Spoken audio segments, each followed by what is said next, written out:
ya mwaka 2025 baada ya baadhi ya vikosi vya jeshi kuungana na waandamanaji wanaopinga serikali.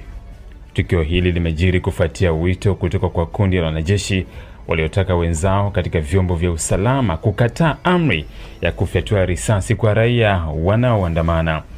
Katika mji mkuu wa Antananarivo, mamia ya waandamanaji waliendelea kumiminika mitaani kushinikiza mabadiliko ya kisiasa na kueleza hasira zao dhidi ya kile wanachokitaja kuwa ni ukandamizaji wa haki za kiraia na ufisadi serikalini.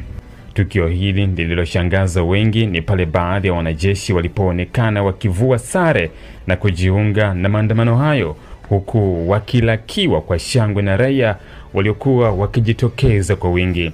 Kundi la wanajeshi ambalo lilitoa taarifa rasmi kwa vyombo vya habari mapema hii leo liliwataka wanajeshi wote na maafisa usalama kukataa amri za